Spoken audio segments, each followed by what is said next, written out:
அஸ்ஸலாமு அலைக்கும். ரஜினா கிச்சனில் இப்போ என்ன பார்க்க போகிறோன்னா, சென்னா மசாலா இந்த மாதிரி எப்படி செய்கிறதுன்னு பார்க்கலாமா? வாங்க பார்க்கலாம். இப்போ ஒரு கடாயில் எண்ணெய் ஊற்றிக்கங்க.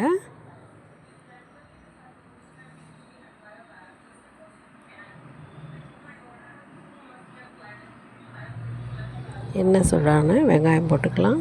நான் ஒரு பெரிய வெங்காயம் 3 வெங்காயம் எடுத்திருக்கேன். அதை கட் பண்ணி போட்டுக்கோங்க.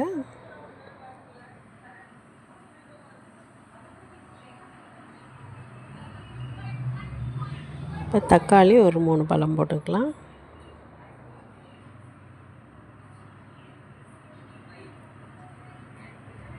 பச்சை மிளகாய் ஒரு 4 பச்சை மிளகாய் போட்டுக்கலாம்.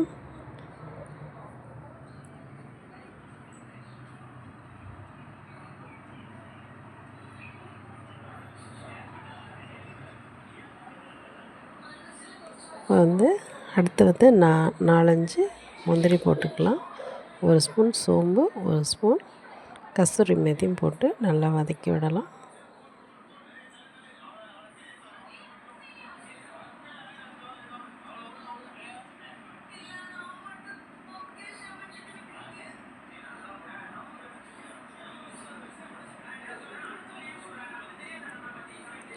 இது சென்னா நம்ம வேக வச்சு எடுத்து வச்ச சென்னால கொஞ்சமாக போட்டு அதையும் வதக்கிடுவோம்.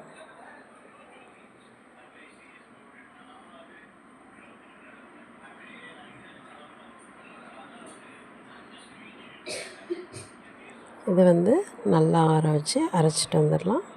அரைச்சதுக்கப்புறம் ஒரு தாளிப்பு கொடுத்துடலாம். இப்போ ஒரு கடாயில் எண்ணெய் ஊற்றி எண்ணெய் சூடானமே பட்டை, கிராம்பு, ஏலக்காய் போட்டுக்கலாம்.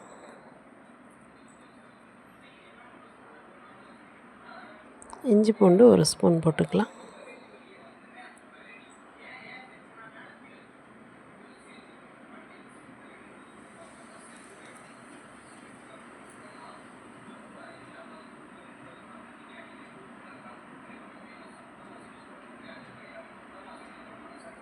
இஞ்சி பூண்டு வதங்கினோடனே நம்ம மிளகாத்தூள் 1/4 ஸ்பூன் போட்டுக்கலாம். மஞ்சத்தூள் 1/2 ஸ்பூன் போட்டுக்கலாம்.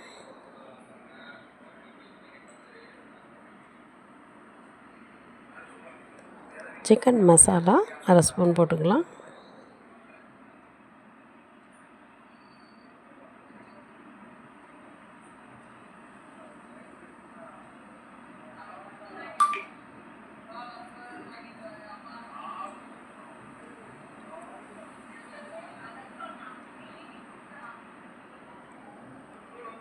இதை நல்லா வதக்கிட்டு நம்ம இப்போ அரைச்ச பேஸ்ட்டை இதில் போட்டுக்கலாம்.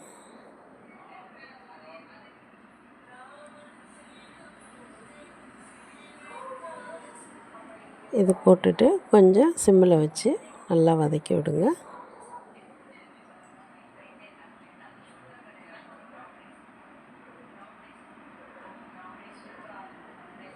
சிம்மில் தான் இருக்கணும். வேகமாக வச்சுட்டிங்கன்னா அடி பிடிச்சிரும். பார்த்து பக்குவமாக செய்யுங்க.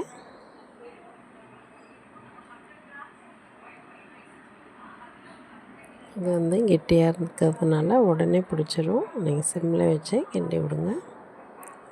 இப்போ நல்லா கிண்டினதுக்கப்புறம் வேக வச்ச சென்னாவை தண்ணியோடு இதில் ஆட் பண்ணிக்கோங்க. நான் சென்னாவில் கொஞ்சம் உப்பு போட்டு தான் வேக வச்சுருக்கேன். அதுக்கப்புறம் நம்ம பார்த்து உப்பு போட்டுக்கலாம்.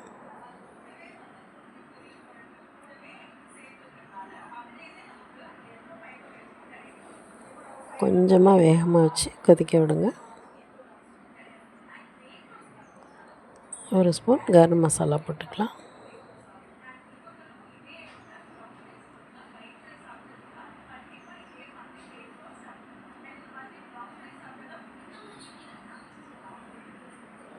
கொஞ்சம் தேவைக்கேற்ப உப்பு போட்டுக்கலாம்.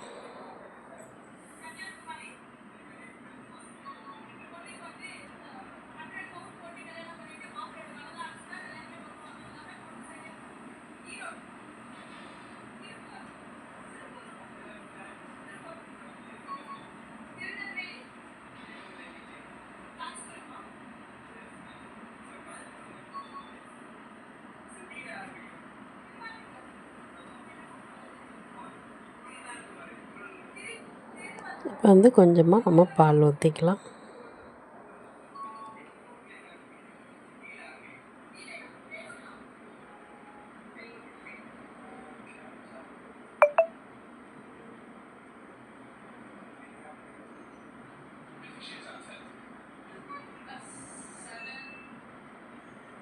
இப்போ வந்து இதை மூடி வச்சு சிம்மில் வேக வைக்கலாம்.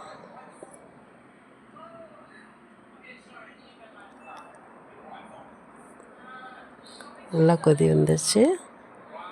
இன்னும் கொஞ்சம் சிம்மில் வச்சு மூடாமல் சிம்மில் வச்சு கொதிக்க வைக்கலாம். கொஞ்சமாக சர்க்கரை போட்டுக்கோங்க. நான் நாட்டு சர்க்கரை போட்டிருக்கேன். சும்மா கொஞ்சமாக போட்டால் போதும்.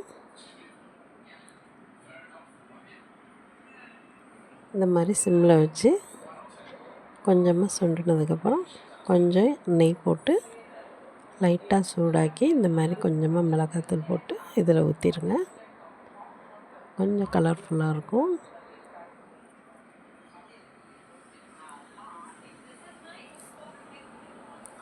இப்போ வந்து மேலே கருவேப்பிலை போட்டுக்கலாம். கருவேப்பிலை போட்டு கொஞ்சம் லைட்டாக கிண்டி விட்டுட்டு கொஞ்சம் சிம்மில் வச்சு கொத்தமல்லி தழை போட்டு இறக்கிடுங்க.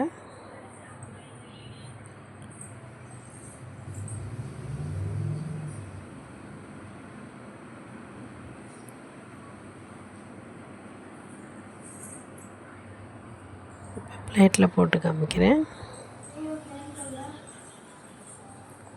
சின்ன மசாலா ரெடி ஆகிடுச்சு.